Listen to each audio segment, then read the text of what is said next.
Good morning, good afternoon, good evening to all the aspirants. कैसे हैं आप सभी? आई जस्ट होप कि कल जो हमने किया था वो आपने अच्छे से रीड कर लिया होगा। हमने कल पढ़ा था माइकल पोर्टर के 5 फोर्सेस ऑफ मॉडल, और साथ ही साथ आपको 2 होमवर्क भी दिए थे। सॉरी, मैंने कल आपको 2 होमवर्क भी दिए थे, वो भी आपने कर लिए होंगे कंप्लीट। ठीक है, नहीं किए तो कर लेना। ओके। और ये टॉपिक वेरी वेरी इंपॉर्टेंट है, हर बार एग्जामिनेशंस में जरूर आता है, चाहे 5 नंबर का आ जाए चाहे 4 नंबर का, लेकिन आएगा जरूर। ठीक है, तो सबसे पहले इस टॉपिक को रिवाइज करते हैं, फिर आज की क्लास को आगे लेकर चलेंगे। आज हम 3-4 टॉपिक करेंगे और बहुत इंटरेस्टिंग टॉपिक है और बहुत आसान भी है आज के टॉपिक। ठीक है, तो स्टार्ट करते हैं। पोर्टर के 5 फोर्सेस ऑफ मॉडल हम कर रहे थे, जिसके अंदर हमने पढ़ा था कि माइकल पोर्टर जो होता है ये कहता है कि आपको किसी भी इंडस्ट्री के अंदर एंटर करने से पहले उस इंडस्ट्री का करना पड़ता है एनालिसिस। ठीक है, तो इंडस्ट्री का एनालिसिस करना क्यों जरूरी होता है? ताकि आपको ये पता लग सके कि वेदर उस इंडस्ट्री में एंटर करना आपके लिए प्रॉफिटेबल है या नहीं है। क्योंकि अगर मान लीजिए आपने उस इंडस्ट्री के अंदर एंटर कर लिया, ठीक है, और फिर बाद में आप देखते हैं कि भाई हमारे लिए ये इंडस्ट्री फेवरेबल सिचुएशंस क्रिएट नहीं कर रही, इन्वेस्टमेंट तो आपने कर दी, इतना ज्यादा ह्यूज अमाउंट में कैपिटल फंड आपने कंट्रीब्यूट कर दिया, अब कुछ नहीं हो सकता भाई। इतनी हाई अमाउंट में आपकी फिक्स्ड कॉस्ट इधर इनकर हो गई, तो पोर्टर कहते हैं कि पहले ही देख लो कि हमें इस इंडस्ट्री में घुसना भी है या नहीं। इसके लिए पोर्टर जो होते हैं हमें 5 मॉडल कहते हैं, जो कि क्या है? पोर्टर बाबा की रेस। बी से हमने क्या कहा? बायर्स की बार्गेनिंग पावर। आर से हमने कहा राइवलरी, और ई से हमने कहा threat of new entrants, suppliers bargaining power and availability of substitutes. फिर आप जब आगे गए तो आपने कहा कि भाई हम इन 5 सिचुएशंस को कैसे स्टडी करेंगे, कैसे कैसे। तो पोर्टर कहता है कि मैं आपको इस चीज को एक्सप्लेन करूंगा with the example of airline industry, और उन्होंने बताया कि कैसे एयरलाइन इंडस्ट्री में आना बिल्कुल भी बेनिफिशियल नहीं है, कि जो कोई भी इसके अंदर एंटर करता है उसको लॉसेस होना 100% श्योर है। क्योंकि इसके अंदर सिर्फ एक सिचुएशन की न्यू एंट्रेंट्स वो फेवरेबल है, बाकी सब कुछ एडवर्स है। वो हमने पूरा डीपली देखा था कि किस तरह से क्या एडवर्स है, किस किस इंडस्ट्री के अंदर क्या क्या फैक्टर्स को किस तरह से एनालाइज किया जाता है। अगर आपको नहीं आ रहा तो पीछे वाली क्लास एक बार दोबारा देख लो। ठीक है, क्योंकि छोटी छोटी क्लासेस डालती हूँ यार मैं, 1 घंटे, लगभग 1 घंटे की ही क्लास होती है, तो इतना तो आप देख ही सकते हो। जानकर मैं छोटी क्लास डालती हूँ ताकि एक दिन में लोड ज्यादा आना आ जाए और आप उस चीज को रिवाइज कर सको। तो 1 घंटे की क्लास है वो तो देखो, फिर उसको रिवाइज कर लो। चाहे आप 1 घंटे की क्लास पहले नॉर्मल देख लो, फिर उसको अपने हिसाब से स्पीड को एडजस्ट करके एक बार और सुन लो। आपको याद ना हो ऐसा हो ही नहीं सकता, कि क्लास बहुत छोटी है। ओके, नेक्स्ट हमने क्या देखा था कि भाई थ्रेट ऑफ न्यू एंट्रेंट्स, कि नए नए लोगों का आना हमारी इंडस्ट्री के अंदर, ये भी थ्रेट क्रिएट करता है। इस थ्रेट के अंदर हमने उसके फैक्टर्स देखे थे, क्या थे? A B C C D D E. A का मतलब क्या कहा था हमने? एग्रेसिव रिटेलिएशन, जिसका हमने एग्जांपल देखा था जोमेटो, ओला कैब्स का। बी से ब्रांड आइडेंटिटी, कि वो अपनी एक ब्रांड इमेज क्रिएट कर देते हैं, लाइक एलवी, गुची, प्यूमा। और क्या देखा था बताइए फटाफट से? एप्पल, ठीक है, मडाम, डब्ल्यू, ये सब चीजें देख ली थी। उसके बाद हमने क्या कहा? सी, कैपिटल की रिक्वायरमेंट, कि अगर आपको huge amount of capital requirement है तो छोटे छोटे लोग उसमें आते ही नहीं है, तो वो उसके लिए बैरियर का काम कर देता है न्यू एंट्रेंस के लिए। उसके बाद सी से हमने क्या देखा था? स्विचिंग कॉस्ट, कि एक प्रोडक्ट से किसी दूसरे प्रोडक्ट के ऊपर स्विच करने की कॉस्ट कंज्यूमर्स को क्या पड़ती है। उसके बाद हमने क्या देखा था? एक्सेस टू डिस्ट्रीब्यूशन चैनल, इसमें पार्ले जी का एग्जांपल लिया था। उसके बाद डी से हमने प्रोडक्ट का डिफरेंशिएशन, एप्पल का एग्जांपल, कि कितना यूनिक आप अपने प्रोडक्ट को बनाते हैं in the eyes of the customers. ठीक है, ताकि आप कस्टमर्स की लॉयल्टी को विन कर सके। उसके बाद हमने देखा था क्या? ई से क्या था? इकोनॉमीज ऑफ स्केल, कि भाई अगर आप लार्ज क्वांटिटी में अपने प्रोडक्ट को प्रोड्यूस करेंगे तो आपकी जो कॉस्ट पर यूनिट है वो कम हो जाएगी और आपको एक एडवांटेज मिल जाएगा। दूसरा मॉडल हमने पढ़ा था बायर्स की बार्गेनिंग पावर, कि बायर्स में कितनी क्षमता है अपने सप्लायर्स के साथ, सेलर्स के साथ मोल भाव करने में, कि क्या वो एबल है कम प्राइसेस के ऊपर प्रोडक्ट प्रोडक्ट कर ले महंगे वाले को छोड़कर, कि क्या सप्लायर की मोनोपोली है या नहीं है, या बायर्स का बोला वाला है इस मार्केट के अंदर, ये बताता है बायर्स बार्गेनिंग पावर। इसके अंदर क्या क्या देखा था बताइए फटाफट से। इसके अंदर हमने देखा था कि क्या ये प्रोडक्ट जो होते हैं, बायर को क्या प्रॉपर नॉलेज है प्रोडक्ट की, उसके सब्स्टिट्यूट्स की। बायर बिग बायर है, मतलब वो लार्ज अमाउंट ऑफ मनी को स्पेंड कर रहा है क्या, और उसके बाद क्या वो आसानी से स्विच कर सकता है दूसरे प्रोडक्ट के ऊपर, स्विचिंग कॉस्ट लो है क्या। देन हमने थर्ड मॉडल क्या पढ़ा था कल, हमने पढ़ा था कि हमारे सप्लायर्स की बार्गेनिंग पावर, सप्लायर की चलती है या नहीं चलती है। लाइक एयरलाइन इंडस्ट्री में हमने देखा था कि दो ही सप्लायर है एयरक्राफ्ट के, तो वो अपनी चलाएंगे, इधर उनकी नहीं चलती है एयरलाइन इंडस्ट्री, इंडिगो वालों की नहीं चलेगी, जो उसको एयरक्राफ्ट प्रोवाइड करते हैं उनकी चलती है। इसी वजह से वो एडवर्स था। तो कौन कौन से वो सर्कमस्टांसेस है, फैक्टर्स है, सिचुएशंस हैं जो कि हमें दिखाते हैं कि भाई हाँ इन केसेस के अंदर सप्लायर की बार्गेनिंग पावर आ जाती है। जैसे कि ये प्रोडक्ट बहुत ज्यादा क्रूशियल है हमारे बायर्स को और इसका कोई सब्स्टिट्यूट अवेलेबल नहीं है, हमारे सप्लायर्स मोर कंसंट्रेटेड है देन बायर से, और स्विचिंग कॉस्ट बहुत ज्यादा है। हाँ, उसके बाद फोर्थ मॉडल हमने क्या देखा था, राइवलरी। नेचर ऑफ राइवलरीज क्या है, राइवलरीज का मतलब हमने कहा था कॉम्पिटिटर्स, लाइक इंडिगो के लिए एयर इंडिया, विस्तारा, अफसाना, ये सब चीजें उसकी क्या हो गई, राइवलरीज हो गई। तो इसका भी एक मेजर इम्पैक्ट आता है उस ऑर्गेनाइजेशन की प्रॉफिटेबिलिटी, उसकी कॉस्ट, उसकी प्रोडक्शन कैपेसिटी के ऊपर। नेक्स्ट हमने इसके भी कुछ फैक्टर्स देखे थे, क्या थे बताइए फटाफट क्विक। सीएफएल के बल्ब को G+D पे चला के एग्जिट कर दिया। सी से क्या था हमारा, नंबर ऑफ कॉम्पिटिटर्स। एफ से क्या था, फिक्स्ड कॉस्ट। एल से क्या था, इंडस्ट्री का लीडर। जी का मतलब क्या था, slow growth. T product depreciation, और एग्जिट बैरियर। लास्ट मॉडल क्या था, फिफ्थ फैक्ट मॉडल क्या था हमारा, सेट ऑफ सब्स्टिट्यूट्स। सब्स्टिट्यूट्स का मतलब मैंने क्या बताया था, ऑल्टरनेटिव्स, मतलब कुछ ऐसे और जरिए जो वही सिमिलर सर्विसेज हमें बेटर मैनर में प्रोवाइड कर सकती हैं। इसका मतलब कि इस प्रोडक्ट के, इस सर्विस के सब्स्टिट्यूट्स अवेलेबल है मार्केट के अंदर। लाइक एयरलाइन के हमने क्या देखे थे, रोडवेज, वाटरवेज, रेलवेज, ये सब सब्स्टिट्यूट्स होते हैं। तो वो सब्स्टिट्यूट्स का होना या ना होना भी आपकी ऑर्गेनाइजेशन की प्रॉफिटेबिलिटी, उसकी कॉस्ट के ऊपर, उसकी प्रोडक्शन कैपेसिटी, क्या उसका ग्रोथ रेट चल रहा है, कितनी मार्केट शेयर को वो कैप्चर कर सकता है, किस मैनर में वो कस्टमर्स को अपनी तरफ अट्रैक्ट कर सकता है, उस चीज को भी अफेक्ट करते हैं। यहां तक हमने कल कर लिया था। अब आप फटाफट से दिमाग में रिवाइज कर लीजिए कि क्या क्या हमने पढ़ा, मतलब पोर्टल पढ़ा, फिर उसके अंदर क्या 5 चीजें थी, फिर थ्रेट ऑफ न्यू एंट्रेंट्स वाले में कुछ फैक्टर्स थे, A B C C D D E, और राइवलरीज वाले में कुछ फैक्टर्स थे। सी एफ एल के बल को G+D पर चला के एग्जिट कर दिया। बाकियों में तो नहीं थे फैक्टर्स। हाँ, बायर्स बार्गेनिंग पावर में 3 सिचुएशन थी और सप्लायर्स बार्गेनिंग पावर में 3 सिचुएशन थी। फटाफट से दोहराओ उनमें की क्या थी।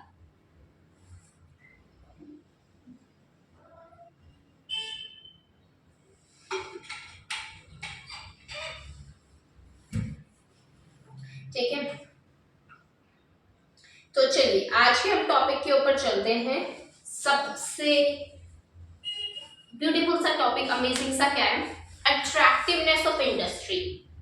लाइक इस चीज का अपने आप नाम ही सजेस्ट कर रहा है कि ये एक इंडस्ट्री कितनी अट्रैक्टिव है।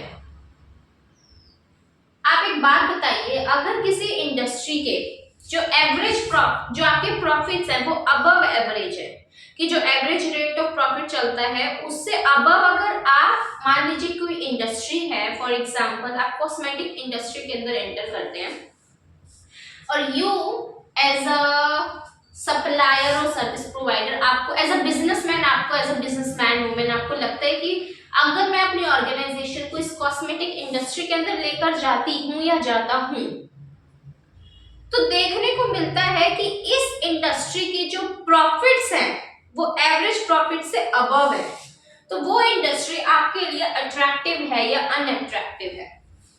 सीधी सी बात है, अट्रैक्टिव है।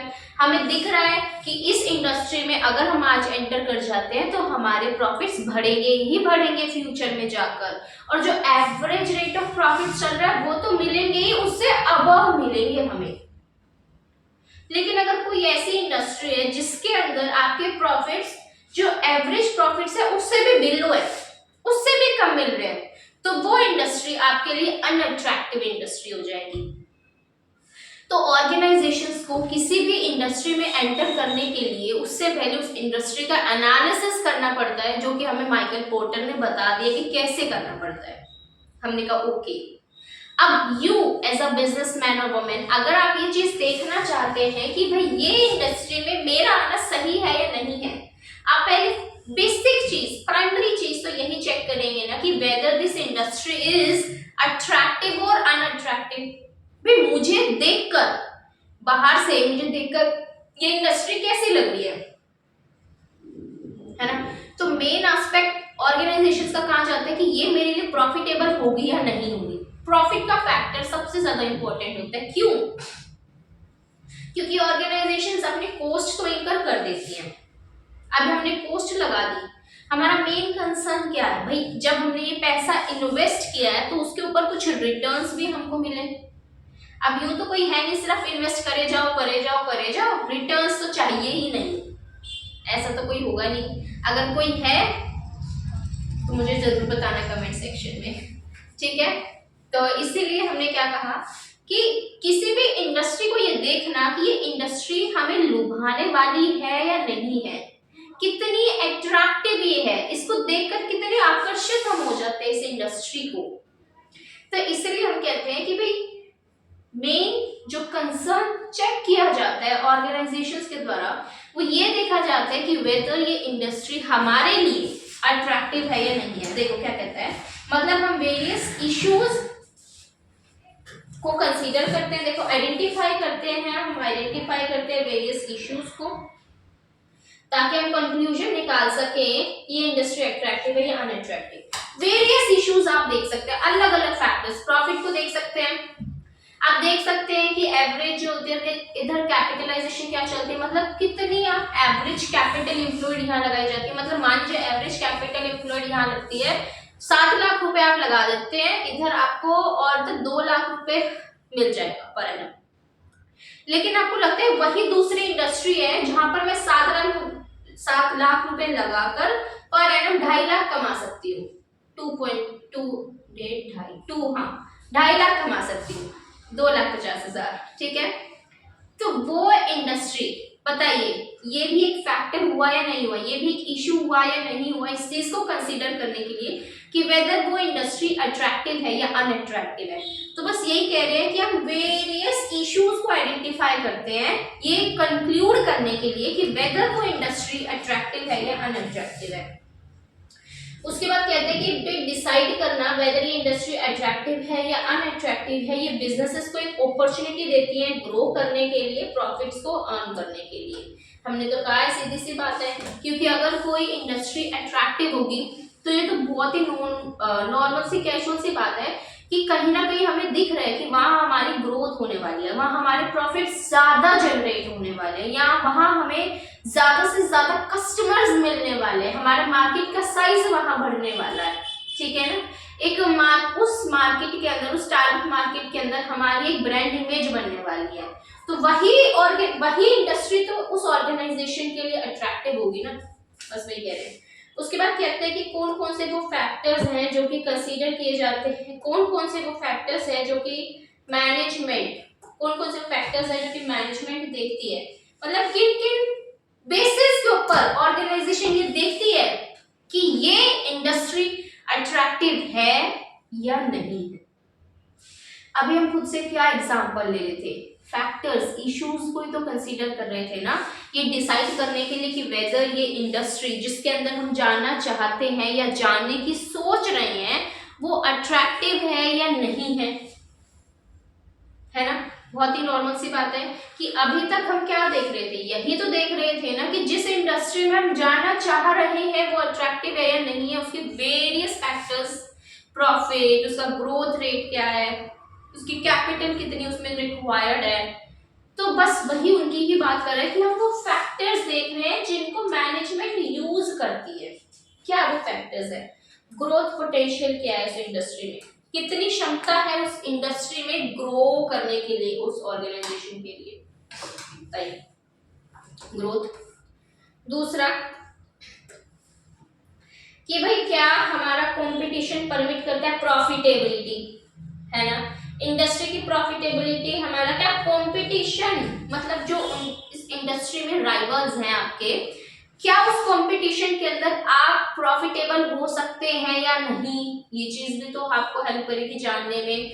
मतलब कि एग्जांपल लीजिए कि एक इंडस्ट्री है ऑटोमोबाइल, एक होती है कॉस्मेटिक्स, फॉर एग्जांपल ही हम लेकर चल रहे हैं। उसके बाद अगर आपको लगता है कि भाई ऑटोमोबाइल में भी कंपटीशन बहुत है और कॉस्मेटिक्स में भी कंपटीशन बहुत है, दोनों जगह बम्पर लेवल का कंपटीशन है, तो मेन चीज आपको क्या देखनी पड़ेगी, ये बताओ कि भाई उस कंपटीशन में क्या मैं प्रॉफिटेबिलिटी जनरेट कर सकती हूँ, और इस इंडस्ट्री कंपटीशन में क्या मैं प्रॉफिटेबिलिटी जनरेट कर सकती हूँ, और जिस इंडस्ट्री की प्रॉफिटेबिलिटी मुझे ज्यादा दिखेगी वो मेरे लिए क्या हो जाएगी, अट्रैक्टिव इंडस्ट्री। बस वही है, इंडस्ट्री की जो प्रॉफिटेबिलिटी वो फेवरेबल है या फेवरेबल, वही प्रॉफिट जनरेट करेंगे या लॉसेस।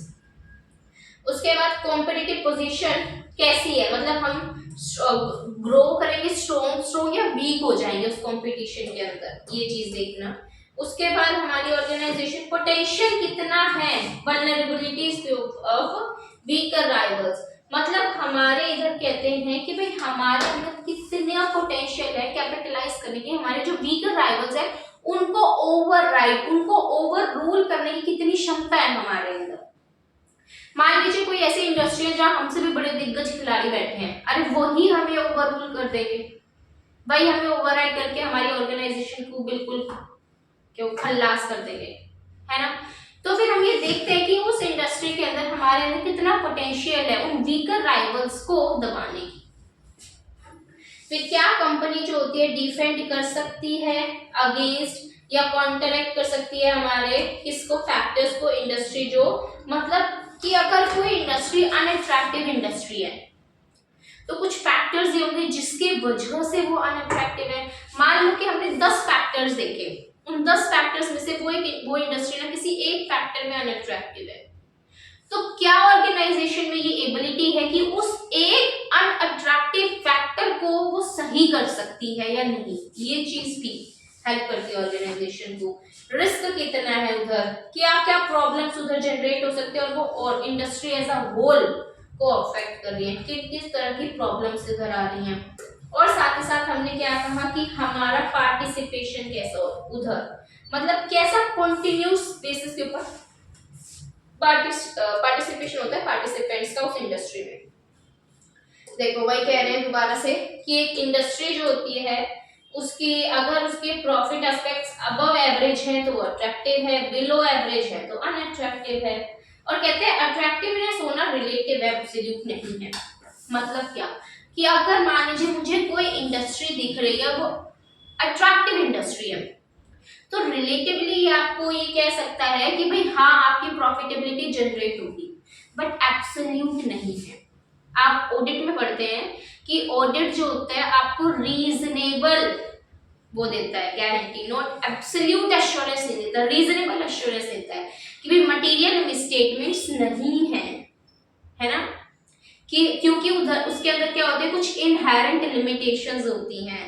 लिमिटेशंस भी आपने पढ़े थे, nature of audit procedure, other कुछ थे, और timeliness between benefit and cost, nature of audit procedures, nature of financial reporting, फिर अदर में आपने देखा था कोल्यूशन अमंग मैनेजमेंट, है ना, ये सब चीजें पढ़ी थी, इनहेरेंट लिमिटेशंस। इसी वजह से ऑडिटर जो होता है वो रीजनेबल अश्योरेंस देता है, एब्सोल्यूट अश्योरेंस नहीं देता है। एब्सोल्यूट का मतलब क्या, 100% गारंटी। तो किसी इंडस्ट्री का अट्रैक्टिव होना ये आपको 100% गारंटी नहीं दे रहा है, ये आपको एब्सोल्यूट मैनर में नहीं बता रहा है कि आपका उस इंडस्ट्री में जाना प्रॉफिटेबल ही होगा, ये रिलेटिव है। मतलब कि हाँ 50-50 मतलब 90% 10% मतलब कुछ चांसेस हैं, मेजॉरिटी के बेसिस पे आप है कि आप प्रॉफिटेबल ही होंगे, ये बात कहते हैं। तो ये लाइन इंपॉर्टेंट है, ये एमसीक्यू बनकर आ सकती है आपके लिए, ठीक है। उसके बाद क्या कहते हैं कि एक असेसमेंट करना, ये हमारे लिए वही कहते हैं कि अगर आप असेसमेंट करते हैं ना इंडस्ट्री का तो वो अट्रैक्टिव चीज है, भाई आप ही को बेनिफिट होने वाला है इस चीज से। कहते हैं कि अगर कोई इंडस्ट्री या कॉम्पिटिटिव सिचुएशन ऐसी है जो कि अनअट्रैक्टिव है, मतलब वो इंडस्ट्री अनअट्रैक्टिव है या उसके अंदर कोई ऐसी कॉम्पिटिशन की सिचुएशन है जो कि अनअट्रैक्टिव है, तो फिर मोर सक्सेसफुल इंडस्ट्री के पार्टिसिपेंट्स क्या करेंगे? अगर मान लीजिए कि आप पार्टिसिपेंट है उस इंडस्ट्री में, मतलब आप इन्वेस्टमेंट करते हैं लेकिन वो इंडस्ट्री जो है ना वो अनअट्रैक्टिव है, उसका कंपटीशन अनअट्रैक्टिव है, तो आप क्या करेंगे? सोच समझ कर, पूरे अच्छे तरह से एनालिसिस कर कर ही इन्वेस्टमेंट करेंगे। बस यही कहते हैं कि आप जो होते हैं इन्वेस्ट करेंगे कॉशियसली, ध्यान पूर्वक आप इन्वेस्ट करेंगे और आप कोशिश करेंगे कि प्रोटेक्ट कर सके अपने लॉन्ग टर्म की कॉम्पिटिटिवनेस को एंड प्रॉफिटेबिलिटी को। और कहते हैं जो वीकर होते हैं ना, जो वीकर लोग होते हैं, ये बात कही थी कि भाई जो सक्सेसफुल है उनके पास तो हर चीज है तो वो अच्छे से कर सकते हैं, लेकिन वीकर वालों के लिए क्या?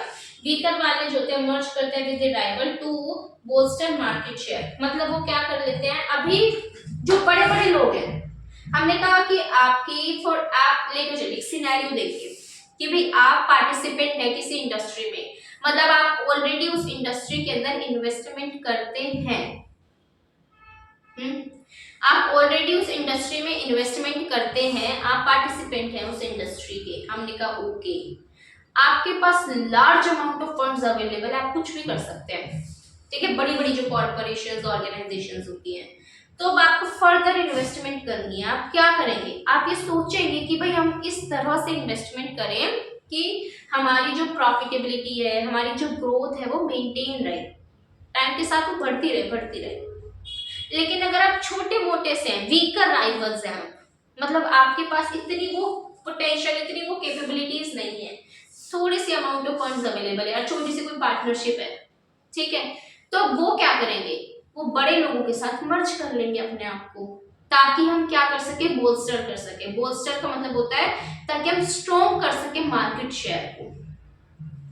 बस ये बात कहते हैं कि वो क्या करेंगे, जो वीक वाले हैं ना वो क्या करेंगे? मर्ज कर लेंगे अपने राइवल्स के साथ, ताकि वो बोल्स्टर कर सके मार्केट शेयर का प्रॉफिटेबिलिटी, कि अपना मार्केट शेयर को बढ़ा सके, उसे मजबूत बना सके, अपने प्रॉफिटेबिलिटी के अंदर भी कुछ गारंटी ला सके। That is it.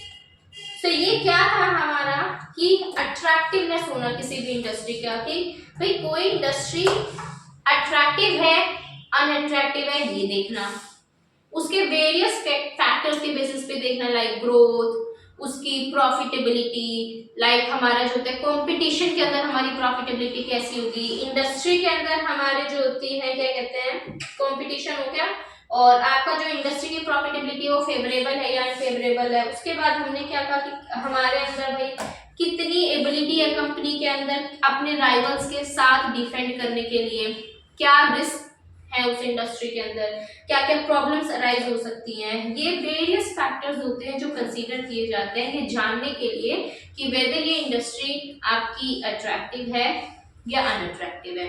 फिर हमने ये देखने की कोशिश करी कि भाई ये हमारे लिए रिलेटिव होता है, एब्सोल्यूट नहीं होता है। फिर देखा कि भाई आप पार्टिसिपेंट हैं उस इंडस्ट्री में, लेकिन उस इंडस्ट्री के अंदर कुछ हमारी क्या है वो अनअट्रैक्टिव है, उसके अंदर कंपटीशन की सिचुएशन अनअट्रैक्टिव है, तो क्या होगा? अगर आप बड़े हैं तब, अगर आप छोटे हैं तब। That's it. तो ये था हमारा इसके बारे में इंडस्ट्री की अट्रैक्टिवनेस का पूरा टॉपिक। हमने कहा ओके, हमने इसको एनालाइज कर लिया अच्छे से, मैंने कहा बहुत बढ़िया। हमारा नेक्स्ट टॉपिक आता है which is really very very amazing topic, and that is experience curve. आपको याद होगा कि कल वाली क्लास में ही मैंने कहा था इकोनॉमीज ऑफ स्केल के अंदर, थ्रेट ऑफ न्यू एंट्रेंट्स के अंदर, कि अगर जैसे जैसे ऑर्गेनाइजेशंस का एक्सपीरियंस बढ़ता है, जैसे जैसे उनकी वॉल्यूम बढ़ती है प्रोडक्शन की, उनकी कॉस्ट पर यूनिट कम होने लग जाती है। इस चीज को बोला जाता है कि आप इकोनॉमीज ऑफ स्केल की सिचुएशन में, लाइक एक्सपीरियंस कर्व शो करता है। एक्सपीरियंस कर्व क्या शो करता है? ये दिखाता है कॉस्ट पर यूनिट, दिखाता है क्यूमुलेटिव वॉल्यूम के साथ में, कि आपकी पर यूनिट की कॉस्ट क्या होगी वॉल्यूम के साथ में। वॉल्यूम जैसे जैसे बढ़ती रहेगी, आपकी जो कॉस्ट है वो कम होती जाएगी। ऐसे देखो कर्व, देखो इसका, ये क्या है? Cost per unit cumulative production. भाई कि जैसे जैसे आपकी वॉल्यूम बढ़ती जा रही है, बढ़ती जा रही है, बढ़ती जा रही है, आपकी कॉस्ट भी कम होती जा रही है, होती जा रही है, होती जा रही है। देखो इतनी वॉल्यूम पे इतनी कॉस्ट थी, इतनी अगर कम वॉल्यूम थी तो इतनी कॉस्ट थी, फिर इतनी, देखो इतनी सब इतनी ज्यादा वॉल्यूम के ऊपर इतनी कॉस्ट हो गई। तो ये क्या दिखा रहा है बेसिकली, ये एक रिलेशन बताता है कि कॉस्ट पर यूनिट और क्यूमुलेटिव प्रोडक्शन। क्यूमुलेटिव प्रोडक्शन क्या दिखाती है, आपका एक्सपीरियंस ऑफ देखो कि जैसे जैसे ऑर्गेनाइजेशन का एक्सपीरियंस बढ़ता जाएगा टाइम के साथ में, उसके अंदर एक्सपर्टीज आती जाएगी, उसकी वॉल्यूम ऑफ प्रोडक्शन क्यूमुलेटिव बढ़ती जाएगी। तो जैसे जैसे वॉल्यूम ऑफ प्रोडक्शन बढ़ेगी तो उसकी कॉस्ट कम होती जाएगी। लाइक हम देखते हैं बजाज, इतनी पुरानी ऑर्गेनाइजेशन है ना, तो उसका आप ये देखो पैचअप हो रखा होगा अच्छे तरह से अपने सप्लायर्स के साथ। सप्लायर्स पहली बात तो रॉ मटेरियल बहुत ही कम रेट के ऊपर देते होंगे क्योंकि इतनी पुरानी है भाई। एक्सपीरियंस देखो कितने सालों का हैगा। उसकी वॉल्यूम ऑफ प्रोडक्शन क्या है, हाई है। अगर आज कोई नया कॉम्पिटिटर मार्केट में आता है तो क्या वही वो कॉम्पिटिटर उसी वॉल्यूम के ऊपर प्रोड्यूस कर सकता है प्रोडक्ट को, नहीं कर सकता।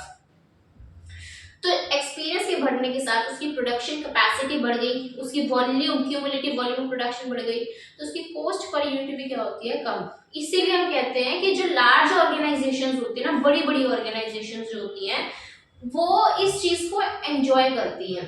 कैसे, क्योंकि उनका एक्सपीरियंस बहुत ज्यादा है, उनके जो वॉल्यूम जनरेट वो करती है वो ज्यादा है, ठीक है, जिसकी वजह से कॉस्ट पर यूनिट उनकी कम है। तो कॉस्ट कम है और वो ज्यादा प्राइसेस पे बेचकर प्रॉफिट ज्यादा कमा लेती है। लेकिन जो नया बंदा अगर मार्केट में कोई आया है, नया कॉम्पिटिटर कोई आया है, उसके लिए उसी कॉस्ट के ऊपर बनाना डिफिकल्ट है। उसके लिए कॉस्ट क्या होगी, वो ज्यादा बढ़ेगी, उसके लिए पर यूनिट कॉस्ट नए के लिए ज्यादा होगी, तो उसका प्रॉफिट मार्जिन क्या हो जाएगा, कम हो जाएगा। ये बात होती है, ठीक है। तो एक्सपीरियंस कर्व जो होता है हमें यही शो करता है कि कैसे कैसे ऑर्गेनाइजेशंस का जैसे जैसे एक्सपीरियंस बढ़ता जाएगा, वॉल्यूम बढ़ती जाएगी, कॉस्ट पर यूनिट कम होती जाएगी। That's it. देखो क्या कहते हैं, एग्जांपल लिख लेना, बजाज, हीरो होंडा की बाइक्स, ये सब चीजें। आपका जो ऑर्गेनाइजेशन का प्रोडक्ट पोर्टफोलियो होता है ना, उसके अंदर हर एक प्रोडक्ट, हर एक बच्चा एक जैसा नहीं होता। कोई कोई बच्चा ऐसा होता है जो कि अभी अभी न्यू है, ठीक है ना। कोई कोई प्रोडक्ट ऐसा हो सकता है हमारा जो कि अभी नया नया आया है, और कोई प्रोडक्ट ऐसा है जो जिससे ऑर्गेनाइजेशन ने स्टार्ट किया था अपना बिजनेस, ठीक है। तो जो नया नया पूरा प्रोडक्ट आया है उसकी कॉस्ट पर यूनिट डेफिनेटली ज्यादा होगी, क्योंकि वो अभी अभी मार्केट में आया है, उसकी जो वॉल्यूम्स वो बना रहे हैं वो कम है। आपको देख लो, अगर आपको 10,000 कॉस्ट पड़ती है 5,000 यूनिट पे, तो 2 रुपए पर यूनिट। लेकिन आपका एक्सपीरियंस बढ़ा, आपने वॉल्यूम ज्यादा बना दिया, आप 10,000 यूनिट्स बना रहे हैं 10,000 कॉस्ट पे, तो 1 रुपए पर यूनिट की कॉस्ट पड़ती है। क्योंकि क्या होगा ना कि जैसे जैसे आपको एक्सपीरियंस आएगा ना, आपकी फिक्स्ड कॉस्ट कम होती जाएगी। और हम कहते हैं कि वॉल्यूम के बढ़ने के साथ तो होता ही है, लेकिन एक जो बात दिमाग में आई है ना मेरे, ये जानो कि आपकी कॉस्ट कम हो जाएगी। मैं क्या कह रही हूँ कि आपकी कॉस्ट कम हो जाएगी। कॉस्ट का मतलब क्या कह रही हूँ मैं, टोटल कॉस्ट। दो चीजों से मिलकर बनती है, if you remember, variable cost plus fixed cost, और वो दोनों कम हो जाएंगी आपकी। वेरिएबल कॉस्ट तो कॉस्ट पर यूनिट, और फिक्स्ड कॉस्ट जो कि हमें देनी ही है। तो फिक्स्ड कॉस्ट कैसे, रॉ मटेरियल की कॉस्ट, उसके बाद ऑर्गेनाइजेशन की डोमिनेंस आ जाएगी, तो उसकी वेस्टेज कम होगी ऑर्गेनाइजेशन की, क्योंकि उसको एक्सपीरियंस इतना क्या, वेस्टेज कम हो जाएगी। उसके रॉ मटेरियल को परचेज करने की बाइंग कॉस्ट कम, रॉ मटेरियल की कॉस्ट कम, उसकी वेस्टेजेस कम होने लग जाएंगी, ऑर्गेनाइजेशन की डोमिनेंस आने लग जाएगी। साथ ही साथ ऑर्गेनाइजेशन इतनी पुरानी है, वो ऑटोमेशन लाएंगी, क्योंकि उनके पास लार्ज अमाउंट ऑफ फंड्स तो है ही, तो ऑटोमेशन लाने से उसकी फिक्स्ड कॉस्ट कम हो जाएगी। ऑर्गेनाइजेशन बल्क में बाय करती है भाई, ये वाली जो बड़ी बड़ी ऑर्गेनाइजेशन, तो छोटे छोटे थोड़ी यूनिट नहीं भाई, 4 यूनिट बेचते, 5 यूनिट, 4,000 यूनिट बेचते, तो वो बल्क में बाय करते हैं, उसके वजह से भी उसकी कॉस्ट क्या हो जाती है, कम हो जाती है। तो ये वेरियस रीजन हम कह देते हैं, रेंट है, बल्क में बाय कर रहे हैं, है ना, उसके बाद उन्हीं की डोमिनेंस आ जाती है, ऑटोमेशन है, वेस्टेजेस उसकी कम हो जाती हैं, तो ये वेरियस हमने तरीके देखे कि ऑर्गेनाइजेशन की कॉस्ट कैसे कम होती है। कॉस्ट दोनों की बात हो रही है, वेरिएबल कॉस्ट की और फिक्स्ड कॉस्ट की। उसके बाद देखो क्या कहते हैं कि ये एक लर्निंग कर्व है, हमने देखा। ये बताता है कि कैसे एफिशिएंसी मिलेगी वर्कर्स को रिपीटेटिव काम करने पर। कहा ना कि और उन लोगों को एक्सपीरियंस आ जाता है भाई काम को करने पर, एक ही काम को वो इतने टाइम से बार बार करते जा रहे हैं, तो एफिशिएंसी आएगी, वेस्टेज कम होएगी, कॉस्ट बचेगी। उसके बाद कहते हैं कि यूनिट कॉस्ट होते हैं वो डिक्लाइन हो जाती है ऑर्गेनाइजेशन की, जैसे जैसे वो एक्सपीरियंस को अक्यूमुलेट करती है अपने वॉल्यूम ऑफ प्रोडक्शन में। तो भाई लार्जर फर्म्स की जो लोअर यूनिट कॉस्ट होती है as compare to the smaller firms, और जो कि उनके लिए कॉम्पिटिटिव एडवांटेज का रीजन बन जाता है। एक्सपीरियंस कर्व के कुछ फीचर्स क्या कि जैसे जैसे ऑर्गेनाइजेशन बढ़ेगी उसे एक्सपीरियंस मिलेगा, उन्हें कॉम्पिटिटिव एडवांटेज मिलेगा, और साथ ही साथ उन्हें जो होती है एक स्ट्रॉन्गर एक्सपीरियंस का इफेक्ट मिलेगा। सेम वही बात कह रहे हैं ना, घूम फिर के वही बात आती है कि भाई उनको जो होती है स्ट्रॉन्गर एक्सपीरियंस मिल जाएगा, कॉम्पिटिटिव एडवांटेज मिल जाएगा, उनकी कॉस्ट कम हो जाएगी, उनकी ग्रोथ बढ़ जाएगी। इन्होंने एग्जांपल लिया मारुति सुजुकी का, आप कोई भी ले सकते हैं, आपकी मर्जी है। नेक्स्ट जो हम टॉपिक करने वाले हैं दैट इज वैल्यू क्रिएशन, और ये टॉपिक इतना अच्छा है ना, मैं क्या ही बताऊं। देखो क्या कहते हैं ये टॉपिक, वैल्यू को क्रिएट करना। टर्म को तोड़ो थोड़ा सा, दो टर्म से मिलकर बनाइए वैल्यू और क्रिएशन। मतलब वैल्यू को क्रिएट करना क्या है ये, सोचो और बताओ।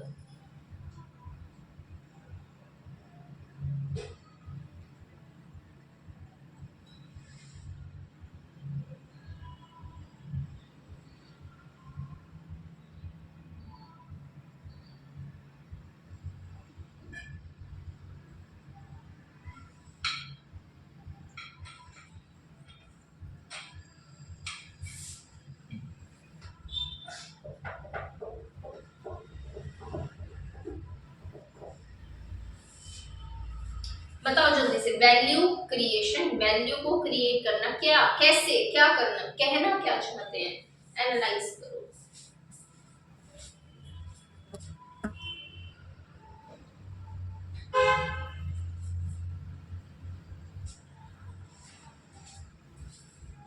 देखो भाई क्या कहना चाहते हैं ये,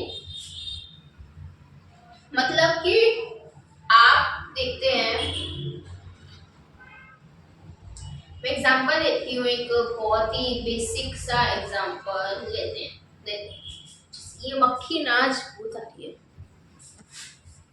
क्या होता है ऑर्गेनाइजेशंस के अंदर, बड़ी बड़ी ऑर्गेनाइजेशंस, जैसे कि आपने पानी पूरी लड़कियां तो बहुत शौकीन होती हैं पानी पूरी की,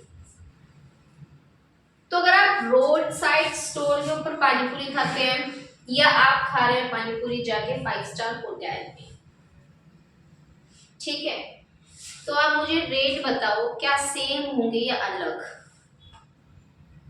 सीधी सी बात है, उधर के रेट बम्पर आए होंगे, यहाँ पे कितने 40-50 की मिल जाती होगी, 30-40 की मान लो मिल गई पानी पूरी, मान लो मैंने रोड साइड स्टोर पे पानी पूरी खाई, 30-40 रुपए की मिल गई, बढ़िया, ठीक है। अब वही पानी पूरी अगर मैं जाके 5 स्टार होटल में खा लूँ ना भाई, मैं बता रही मुझे 450 की पड़ी थी, सही कांड हो गया था। तो फिर क्या था फर्क, क्या है ना, सजावट का, ऊपर से सामान वो कैसे डालते हैं। यहाँ भी आप पानी पूरी खा रहे हैं, वहां भी आप पानी पूरी खा रहे हैं, खा दोनों जगह पानी पूरी रहे हैं, बट वो क्या वैल्यू क्रिएशन क्या होता है, वैल्यू को क्रिएट करना, वैल्यू को जनरेट करना, कि कितनी आपके अंदर क्षमता है कि वो कैसे वैल्यू को जनरेट करते हैं। लाइक उन्होंने आपको दिया दही वाली, ठीक है, उसमें डाल ले फटाफट से दही वगैरह डाल के जो भी डालते हैं वो दे दी, वही वही लोग क्या करेंगे उसको इस तरह से प्रेजेंट करेंगे ना, वही एक तो प्लेट, उसका प्रेजेंटेशन का तरीका देख के भी अच्छा लगता है, मतलब दोनों को कंपेयर करने लोगों के ना, वो देख के भी ऐसा लगेगा वाह क्या चीज है, मतलब नेक्स्ट लेवल। तो उन्होंने क्या किया, उस ही पानी पूरी के ऊपर कुछ 30-40 रुपए फालतू लगाए होंगे मुश्किल से, और उस 30-40 रुपए को फालतू को लगाकर उन्होंने कई गुना उसके रेट रख दिए। रखे क्या नहीं, मतलब जो चीज यहाँ 40 की मिल रही है वहीं पे वो 450-500 रुपए की मिल रही है। तुम रेट का फर्क देखो, और कितनी कॉस्ट इनकर करी, जस्ट 30-40 रुपए मैक्सिमम, और कुछ नहीं होता। ठीक है, तो ये डिफरेंस, ह्यूज डिफरेंस होता है प्रॉफिट मार्जिन में। कमा ये भी प्रॉफिट रहे हैं, ऐसा नहीं है कि ये भी लॉस पे दे रहे हैं या आपको कोस्ट टू कोस्ट दे रहे हैं, कमा वो भी प्रॉफिट रहे हैं। बट डिफरेंस देखो बिटवीन दी मार्जिन, कि क्या उन्हें इस तरह से चीजों को प्रेजेंट करना कि कस्टमर्स आपको दे दे पैसे उसकी कॉस्ट से भी ज्यादा, कि जो उस प्रोडक्ट का कॉस्ट है उससे कई गुना ज्यादा पैसे कस्टमर्स तैयार हो जाएंगे आपको देने के लिए। लाइक आप नॉर्मल वनीला आइसक्रीम खाते हैं, ठीक है, वो कितने का कप आ जाएगा, 20 का 30 का, है ना, एकदम मीडियम साइज का कप आता है। अगर उसी को आप आइसक्रीम पार्लर में जाके खाए ना, वही वनीला आइसक्रीम, क्या करेंगे, चॉकलेट सिरप डालेंगे, थोड़े बहुत स्प्रिंकल्स डाले, है ना, और उसी चीज को वो कई गुना पैसे बनाकर दे देते हैं। तो ये चीज क्या है कि उस चीज के ऊपर थोड़ी सी उन्होंने टॉपिंग करी, और उस टॉपिंग के ही उन्होंने बम्पर प्राइसेस ले लिए। लाइक मान लो वो 20 की दे रहे हैं, वही चीज वो 120 की दे रहे हैं, 100 रुपए, 10 गुना मार्जिन। तो मार्जिन देखे, इस कला को बोला जाता है वैल्यू को क्रिएट करना। मतलब आप कुछ ऐसा कर रहे हैं कि आपके कस्टमर्स खुश हैं, और खुशी खुशी वो आपको इतने ज्यादा प्राइसेस दे रहे हैं, उनको एक सेटिस्फैक्शन मिल रही है, मेंटल सेटिस्फैक्शन। आपको देखो कि आप प्लेन वनीला का कप एक हाथ में रख लो और वो सजा हुआ एक हाथ में रख लो, आपको लगेगा भाई इसमें तो कुछ तो खास है, कुछ तो अलग है। चाहे वो चीज उस प्लेन वाले को आप घर पे तैयार कर लोगे, उसमें थोड़ी सी चॉकलेट सिरप डाली, स्प्रिंकल्स डाले, ठीक है ना, थोड़ी सी चॉकलेट जो थी चॉकलेट गनाश डाली, जस्ट दैट्स इट, काम खत्म। लेकिन क्या चीज है उनके अंदर, भाई वो एबिलिटीज हैं कि वो आपको किसी भी चीज को ऐसे सर्व कर रहे हैं कि हमारे कस्टमर्स ना नेक्स्ट लेवल ऑफ सेटिस्फैक्शन उन्हें मिल रही है, और वो कह रहे हैं दैट वी आर रेडी। उनको लगता है कि भाई हमारे इस मनी की वर्थ है इधर इन्वेस्ट करके पैसों को। तो इससे क्या होता है, ऑर्गेनाइजेशंस वैल्यू को क्रिएट करती हैं। लाइक अगर आप देखें बाली में रोकबार होटल है, उधर क्या होता है कि आप ना रॉक के ऊपर आपको मिल जाएगी अरेंजमेंट्स पूरी खाना खाने की। खाना इतना अच्छा नहीं है वहाँ का, लेकिन उधर बैठ के ना आपको पूरा सी व्यू मिलेगा। मतलब जब बैठते हैं ना उधर तो एक्सपीरियंस इज नेक्स्ट लेवल। मैं बता रही हूँ, कभी जाना, और उधर अगर जब आप जाओगे ना बैठ के, मतलब समुद्र ही समुद्र, और आप बिल्कुल चट्टान के ऊपर बैठे हैं और वहां बैठ के खाना खा रहे हैं, और फिर वो व्यू, तो वही खाना ना चाहे आपको जो होती है कहीं और छोटे से रेस्टोरेंट में जाकर आप खाओगे ना, शायद उससे कई गुना, शायद गारंटी कह रही मैं, कई गुना बेटर आपको मिल जाएगा टेस्ट में। लेकिन उधर वो व्यू नहीं है जो ब्रोक बार पे व्यू उन्होंने दे दिया। तो वो व्यू देकर उन्होंने क्या किया, एक वैल्यू जनरेट कर दी, जिसके वजह से लोग कई हजार रुपए ज्यादा दे देते हैं उन्हें। इसको बोला जाता है वैल्यू क्रिएट करना, कि कुछ ऐसा छोटा छोटा सा एडिशन कर देना जिससे आपकी ज्यादा कॉस्ट नहीं बढ़ेगी, लेकिन उस प्रोडक्ट की कस्टमर की आइज में वर्थ बढ़ जाएगी। कस्टमर्स को एक अलग लेवल ऑफ सेटिस्फैक्शन मिलेगा। कस्टमर कहेंगे कि ये प्रोडक्ट हमारे लिए बेस्ट प्रोडक्ट है। इस चीज को क्या बोला जाता है आप मुझे बताइए, वैल्यू को क्रिएट करना। यही खत्म नहीं होता, मैं आपको एक एग्जांपल और बताती हूँ। ठीक है, एक सेकंड। तो बात कर रहे थे किसकी, वैल्यू क्रिएशन में। ठीक है, वैल्यू क्रिएशन में मैं आपको एक एग्जांपल और देती हूँ मॉलदीव्स का।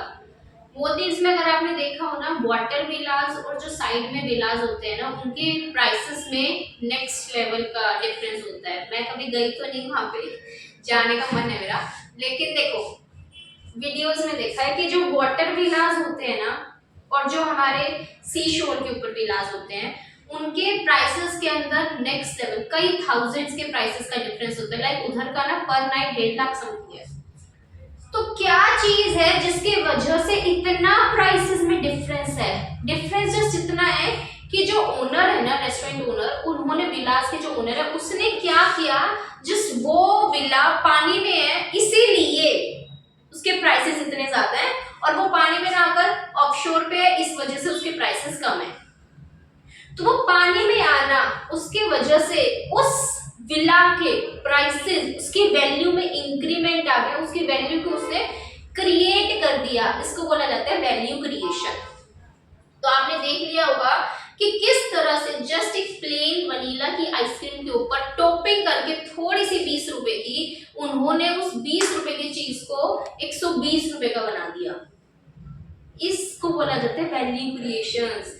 ऐसा करके जो ये बड़े बड़े रेस्टोरेंट्स वगैरह होते हैं ना, बड़ी बड़ी ऑर्गेनाइजेशंस, ये फायदे कमा लेते हैं कि छोटी सी पानी पूरी को भी उन्होंने इतना महंगा बेच रहे हैं। वो क्यों? क्योंकि उन्होंने उसको इस तरह से प्रेजेंटेबल बनाया है कि वो आप देखने वाले को यूं हो जाएगा भाई क्या, मतलब बोलते हैं ना देख के मुंह में पानी आ गया, वो वाली चीज हो जाती है।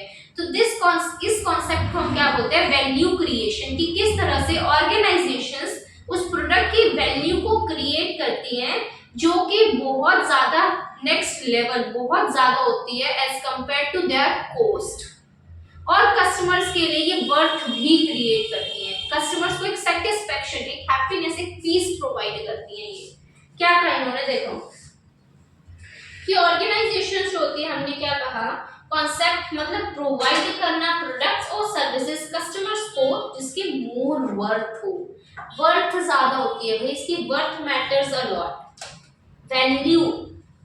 तो इसलिए हमने क्या कहा, वैल्यू को हम कैसे मेजर करते हैं भाई, उसके features, quality, availability, durability, performance, उसकी सर्विसेज। वैल्यू मतलब कि उन्होंने कस्टमर के नजरिए में इसके ज्यादा वर्थ, ज्यादा वैल्यू जनरेट कर दी, कुछ एक दो फीचर्स देकर, कुछ चीजों की अवेलेबिलिटी कराकर, ड्यूरेबिलिटी मतलब लॉन्ग टर्म बेसिस के लिए, फीचर्स ऐड ऑन कैसे, जैसे कि प्लेन वनीला के ऊपर उन्होंने थोड़ी सी टॉपिंग कर दी, तो उसको उन्होंने और ज्यादा बेटर मैनर में बना दिया। ये क्या है, वैल्यू क्रिएशन। वो रॉक बार देखा हमने बाली के अंदर, वो क्या था, बस एक रॉक के ऊपर एक बना दिया उन्होंने सिटिंग प्लेस, तो इस वजह से उसके इतने प्राइसेस उन्होंने चार्ज कर लिए, उस व्यू के प्राइसेस चार्ज कर रहे हैं, वे खाने के लिए, खाने में टेस्ट नहीं है। तो ये क्या है, वैल्यू क्रिएशन। उसके बाद हमने क्या कहा कि वैल्यू क्रिएशन मतलब कुछ एक्टिविटी है, कुछ परफॉर्मेंस है, फर्म्स के द्वारा की जाती है ताकि वो इंक्रीज कर सके वर्थ को इंक्रीज कर सके। बस वही चीज तो कह रहे हैं बार बार, बेटर वैल्यू देना हमारे कस्टमर्स के लिए, ताकि भाई उन्हें ऐसा लगता है कि भाई हम कहते हैं कि क्रिएट करते हैं बेटर वैल्यू कस्टमर्स के लिए, जो कस्टमर्स उस प्रोडक्ट को, उस सर्विस को परचेज कर रहे हैं, स्टेक होल्डर्स बिजनेस, ताकि वो दिखते हैं कि भाई उन्हें देखकर ऐसा लगता है कि उनके बिजनेस के अंदर ना जाकर उनकी इन्वेस्टमेंट अप्रिशिएट होगी। कॉम्पिटिटिव एडवांटेज देता है, अबव एवरेज प्रॉफिट्स देता है। ये तो सीधी सीधी दिख रही है कि जो रोकबार हमारा बाली में वो दे रहे हैं, वो उसके लिए एक कॉम्पिटिटिव एडवांटेज है ना, एक ऐसा उसको दिखा रहा है, दर्शा रहा है कि जो उसके पास कुछ खास है दूसरों के पास नहीं है, उसको यूनिक बना रहा है सब बाकियों की कंपैरिजन में। तो कॉम्पिटिटिव एडवांटेज क्रिएट हुआ या नहीं हुआ, हुआ। आप कितने ज्यादा नेक्स्ट लेवल के प्राइसेस चार्ज कर रहे हैं, आपकी कॉस्ट इतनी है नहीं, तो आप above average profits and returns को अर्न कर रहे हैं। लेकिन एक क्वेश्चन हमारे दिमाग में आता है कि हाउ प्रॉफिटेबल अ कंपनी, एक कंपनी कितनी प्रॉफिटेबल होगी, कि आप वैल्यू क्रिएशन कर रहे हैं, ठीक है, ओके, आप वैल्यू क्रिएशन कर रहे हैं, आप कीजिए, हमें कोई दिक्कत परेशानी नहीं है, लेकिन आप कितने प्रॉफिटेबल होगी डिपेंड करती है 3 चीजों पे। बहुत ही बेसिक सी बात है। सबसे पहला कॉस्ट, कॉस्ट से ही पता चलेगा आप कितने प्रॉफिटेबल हैं। हाँ, दूसरी चीज क्या है, प्राइस। तीसरा क्या है, वैल्यू, कि कस्टमर्स के लिए कितना वर्थ रखता है, मतलब कि कॉस्ट क्या है उस प्रोडक्ट को बनाने की, किस प्राइस पे आप उस प्रोडक्ट को देते हैं। लाइक आइसक्रीम जो हमारी टॉपिंग के साथ वाली, उसको बनाने की कॉस्ट पड़ी आपको 40 रुपए कॉस्ट, फिर किस प्राइसेस पे आप देते हैं, 120 पर हम दे देते हैं, तो ये हो गया उसका प्राइस जो आप चार्ज करते हैं। और वैल्यू क्या है, क्या वर्थ, मतलब क्या कस्टमर्स को उसकी अहमियत लगती है, उन्हें लगता है कि 120 रुपए देना हमारे लिए वर्थ ही है। उन्हें लगता है कि भाई वर्दी है हम अगर 120 रुपए इस चीज के लिए पे करते हैं। तो कस्टमर की नजरों में क्या वैल्यू है इस प्रोडक्ट की, क्या कस्टमर्स के लिए वो जो 120 प्राइस चार्ज करे वो वही है, उन्हें उतना लेवल ऑफ सेटिस्फेक्शन प्रोवाइड हो रहा है या नहीं हो रहा है। तो 3 फैक्टर्स के ऊपर डिपेंड करता है। क्या ये जो फैक्टर्स है ना ये इंपॉर्टेंट है कि भाई 3 फैक्टर्स के ऊपर प्रॉफिट डिपेंड करता है। किसके ऊपर? कॉस्ट क्या है उस प्रोडक्ट की, प्राइस क्या है जो कस्टमर से चार्ज कर रहे हैं, और वैल्यू क्या है उस चीज की कस्टमर्स के लिए। That is it. बस हमने क्या कहा कि इससे उनको हैप्पीनेस मिलती है, सेटिस्फेक्शन मिलती है। एक चीज ध्यान रखना, यूटिलिटी हमेशा डिफरेंट होती है प्राइस से, जो कि आपको ऊपर ही पता चल गया होगा। प्राइस जो पैसे हम कस्टमर से चार्ज करते हैं, यूटिलिटी जो उन्हें सेटिस्फेक्शन जो वर्थ उन्हें मिलती है उस प्रोडक्ट को कंज्यूम करके जो उन्हें मिल रहा है, दैट इज यूटिलिटी। प्राइस जो पैसे वो दे रहे हैं उस प्रोडक्ट को लेने के लिए, मैंने 120 रुपए दिए उस आइसक्रीम को लेने के लिए, वो प्राइस है। लेकिन उस आइसक्रीम को कंज्यूम करके जो मुझे मिल रहा है ना, जो सेटिस्फेक्शन जो खुशी मुझे मिलती है, वो है यूटिलिटी। तो कहते हैं यूटिलिटी डिफरेंट होती है आपके किससे? प्राइस से। उसके इसके वजह से ऑर्गेनाइजेशन लॉन्ग रन में सक्सेसफुल हो जाती है। माइकल पोर्टर क्या कहता है ना, माइकल पोर्टर बस ये कहता है कि वैल्यू क्रिएशन करने से ना आपकी ऑर्गेनाइजेशन को एक कॉम्पिटिटिव एडवांटेज मिलेगा। फिर माइकल पोर्टर थोड़ा डीप गहराइयों में घुसता है। ये पोर्टर कहता है कि कॉम्पिटिटिव एडवांटेज आप 2 तरीके से क्रिएट कर सकते हैं, या तो डिफरेंशिएशन या तो कॉस्ट एडवांटेज। मतलब क्या, आप 2 तरह की स्ट्रैटेजीज पढ़ेंगे, डिफरेंशिएशन, कॉस्ट लीडरशिप। डिफरेंशिएशन मतलब कुछ ऐसा यूनिक प्रोडक्ट देना जो दूसरे नहीं देते हैं। आप प्राइस ज्यादा चार्ज करते हैं, लाइक एप्पल ले लो, कि आप कुछ ऐसे हटकर फीचर्स दे रहे हैं, आप कुछ ऐसे हटकर फैसिलिटीज दे रहे हैं अपने प्रोडक्ट के अंदर जो बाकी नहीं दे रहे। आपका प्रोडक्ट कुछ तो भी खास है, कुछ तो भी अलग है, कुछ तो यूनिक है, इसको बोला जाता है डिफरेंशिएशन। कॉस्ट लीडरशिप, कम कॉस्ट के ऊपर प्रोडक्ट्स को देना, लाइक पार्ले जी। वो पार्ले जी का बिस्किट ना, पार्ले जी का 5 रुपए का ही आता है, कुछ खास नहीं उसके अंदर, मतलब खास नहीं इन द सेंस कि वो सस्ता दे रहा है, सस्ता। अगर आप वही प्रोडक्ट किसी दूसरे का देखें कि वो पार्ले जी बिक रहा है किस वजह से, क्योंकि वो सस्ता है, और एप्पल बिक रहा है क्योंकि उसमें कुछ खास, कुछ यूनिक है। तो ऑर्गेनाइजेशंस, जैसे आप एग्जांपल ले सकते हैं अपने वॉचेस के अंदर भी, फास्ट ट्रैक की वॉचेस क्या चीज को यूज कर रही है? कॉस्ट लीडरशिप, सस्ती वॉचेस दे रही है।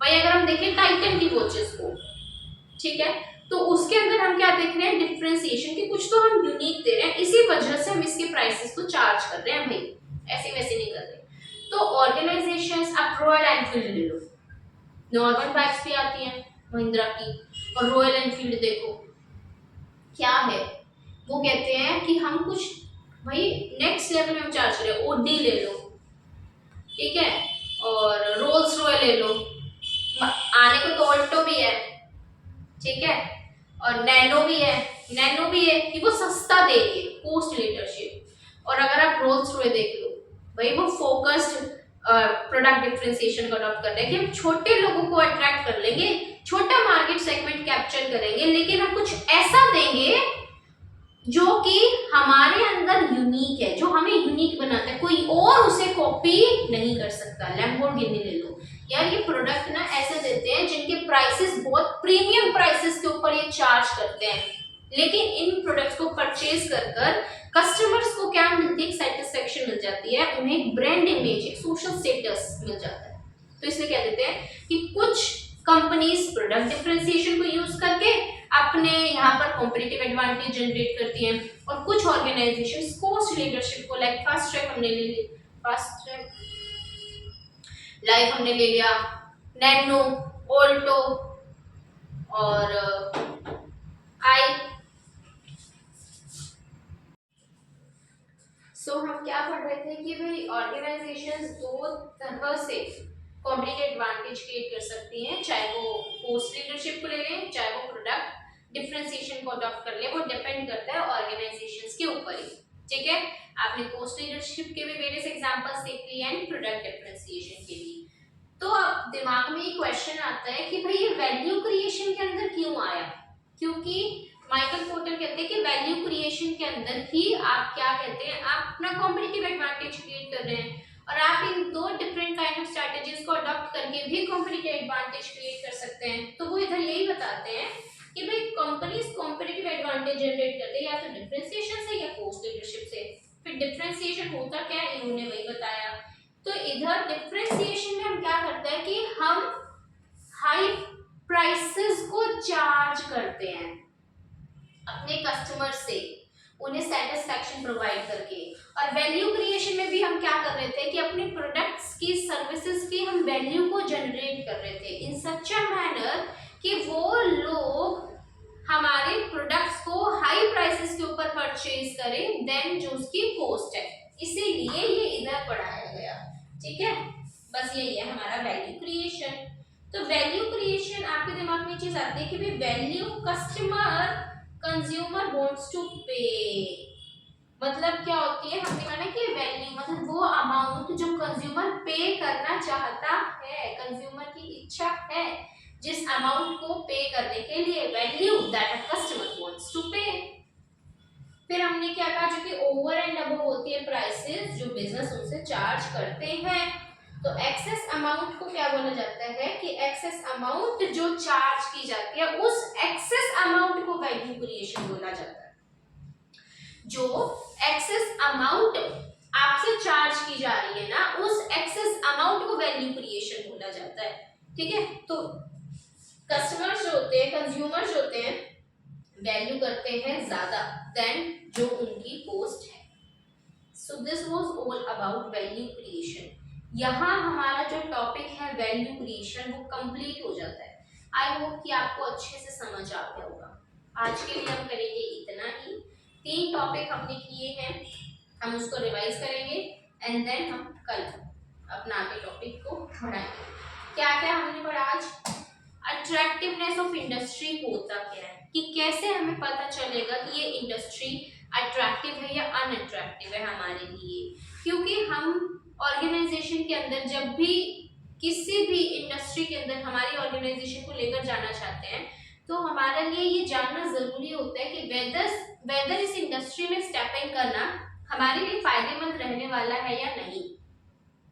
तो जब कभी भी ऑर्गेनाइजेशन ये देखना चाहती है ना कि फायदेमंद है या नहीं, तो सबसे पहला प्राइमरी कंसर्न होता है कि वेदर ये इंडस्ट्री हमारे लिए अट्रैक्टिव भी है या अनअट्रैक्टिव है। अब वो चीज को कैसे चेक करेंगे? उस चीज को हम इस तरह से चेक करते हैं कि ऑर्गेनाइजेशन जो होती है ना वो ये देखती हैं, ये जानने की कोशिश करती हैं कि भाई आप जब इस चीज को देख रहे हैं कि आपकी प्रॉफिटेबिलिटी क्या होगी, आपका ग्रोथ रेट क्या होने वाला है, उसके बाद और इंडस्ट्री के अंदर कॉम्पिटिटिव पोजीशन क्या रहने वाली है, प्रॉफिटेबिलिटी क्या होगी उसकी कंपटीशन के अंदर, ऑर्गेनाइजेशंस ओवरराइड कर पाएंगी या नहीं कर पाएंगी अपने जो राइवल्स हैं उनको। अगर मान लीजिए कि आपकी इंडस्ट्री के अंदर कुछ ऐसे फैक्टर्स हैं जो उसे अनअट्रैक्टिव बनाते हैं, क्या आपकी ऑर्गेनाइजेशन उन फैक्टर्स को ओवरकम कर पाएगी या नहीं कर पाएगी, इन सभी चीजों को देखकर ये डिसाइड करती है कि भाई ये इंडस्ट्री हमारे लिए अट्रैक्टिव है या नहीं। फिर एक चीज बताइए कि अगर मान लीजिए वो इंडस्ट्री अनअट्रैक्टिव है और आप उसके अंदर पार्टिसिपेंट है, तो अगर आप लार्ज ऑर्गेनाइजेशंस हैं तो आप अपने पैसे को बहुत ही कॉशियसली इन्वेस्ट करेंगे ताकि आप मेंटेन कर सके अपनी ग्रोथ को, अपनी प्रॉफिटेबिलिटी को। और अगर आप पार्टिसिपेंट है उसी अनअट्रैक्टिव इंडस्ट्री में लेकिन आप छोटे से बिग कंपनीज हैं तो आप मर्ज कर लेंगे ताकि आप क्या कर सके, बोल्स्टर कर सके अपने मार्केट शेयर को एंड अपनी प्रॉफिटेबिलिटी को। खत्म। फिर हमने दूसरा टॉपिक पढ़ा था एक्सपीरियंस कर्व, कि जैसे जैसे ऑर्गेनाइजेशन का एक्सपीरियंस बढ़ता है उसके वर्कर्स एक्सपर्टीज आने लग जाती है, उनकी टोटल कॉस्ट कम होने लग जाती है। क्यों? क्योंकि उनकी volume, cumulative volume of production बढ़ने लग जाती है, तो आपकी कॉस्ट पर यूनिट कम होने लग जाती है। लार्ज ऑर्गेनाइजेशंस को इसको ज्यादा बेनिफिट मिल जाता है। फिर हमने देखा इसके फीचर्स क्या हैं कि ऑर्गेनाइजेशंस को बेटर एक्सपीरियंस मिलता है, ऑर्गेनाइजेशंस को एक कॉम्पिटिटिव एडवांटेज मिलता है, और बड़ी ऑर्गेनाइजेशंस के अंदर ये ज्यादा एक्सपीरियंस कर्व का इफेक्ट देखने को मिलता है। फिर हमने क्या देखा, थर्ड टॉपिक हमारा value creation, very very important interesting topic. आपने देखा कि कैसे ऑर्गेनाइजेशंस कुछ वैल्यू जनरेट कर लेती हैं अपने प्रोडक्ट के अंदर ताकि हमारे कस्टमर्स रेडी हो जाते हैं ज्यादा अमाउंट पे पे करने के लिए उन प्रोडक्ट्स के लिए एज कंपेयर टू जितने प्राइसेस उन प्रोडक्ट्स के एक्चुअल में हैं। एक्चुअल में जितने हैं ना उससे भी कई गुना ज्यादा कस्टमर्स रेडी हो जाते हैं पे करने के लिए। इसको बोला जाता है कि वैल्यू क्रिएशन। ठीक है, तो वैल्यू क्रिएशन में हमने एग्जांपल देखे पानी पूरी का, आइसक्रीम्स का, और मालदीव्स का देखा, मॉलडीव्स का देखा, और किसका देखा हमने, रॉक बार का देखा था बाली में। तो ये क्या होता है, ऑर्गेनाइजेशन की कितनी प्रॉफिटेबिलिटी होती है डिपेंड करती है तीन फैक्टर्स के ऊपर। कॉस्ट क्या है, प्राइस क्या है, एंड वैल्यू क्या है। फिर हमने देखा कि कैसे प्राइस डिफरेंट होता है यूटिलिटी से। प्राइस जो हम कस्टमर से चार्ज करते हैं, यूटिलिटी जो कस्टमर्स को उस प्रोडक्ट को कंज्यूम करके मिलता है। फिर उसके बाद हमने क्या देखा कि वैल्यू क्रिएशन की वजह से कस्टमर्स हमारे रेडी हो जाते हैं पे करने के लिए more amount as compare to what the actual cost of that product is. ठीक है, इससे हमारी उनकी मोर वर्थ बढ़ती है, उनको एक कॉम्पिटिटिव एडवांटेज मिलता है। कैसे इन्होंने उसको मैच किया किसके साथ में, प्रोडक्ट डिफरेंशिएशन के साथ में, कि कैसे ऑर्गेनाइजेशंस डिफरेंट यूनिक प्रोडक्ट देकर ज्यादा प्राइसेस चार्ज करती है। इसी वे में ऑर्गेनाइजेशंस वैल्यू क्रिएशन करके भी एक हाई प्राइसेस को चार्ज कर लेती है हमारे कस्टमर से।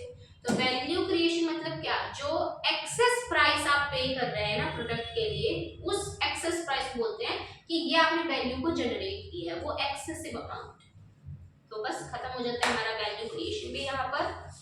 आज के लिए इतना ही, मिलते हैं हम कल अपनी नेक्स्ट क्लास में, और कल हम पढ़ेंगे बहुत ही अमेजिंग टॉपिक्स। कॉम्पिटिटिव लैंडस्केप करवाऊंगी सबसे पहले मैं आपको, बहुत इंपॉर्टेंट है ये जो कॉम्पिटिटिव लैंडस्केप वाला क्वेश्चन है ना, ये मैं आपको बताऊं मई 23 में भी आया था ये क्वेश्चन, नवंबर 23 में भी आया था। ठीक है, दोनों अटेम्प्ट में कॉन्टिन्यूस बेसिस पे आया है। तो ये आपको बता ही देता है कि कितना इंपॉर्टेंट है ये कॉम्पिटिटिव लैंडस्केप। और प्रैक्टिकल लाइफ में भी अगर आप देखें ना तो ये हर एक ऑर्गेनाइजेशन इसको अप्लाई करती है, हर एक ऑर्गेनाइजेशन। क्योंकि अगर ऑर्गेनाइजेशन इसको अप्लाई नहीं कर पाएंगे ना तो वो अपने कॉम्पिटिटर को अंडरस्टैंड ही नहीं कर पाएंगी। तो हमारे मेन कॉम्पिटिटिव लैंडस्केप होता क्या है ना, अपने कॉम्पिटिटर्स को समझना, उनके हर एक मूव्स को समझना, उनका मार्केट में कैसे क्या कुछ मूव चल रहा है उसको समझना। तो बहुत इंपॉर्टेंट है, कल की क्लास को मिस बिल्कुल नहीं करना। तो टाटा बाय बाय, और वीडियो को लाइक शेयर और सब्सक्राइब कर देना, और कुछ भी डाउट आता है तो कमेंट सेक्शन में लिख देना। Okay bye.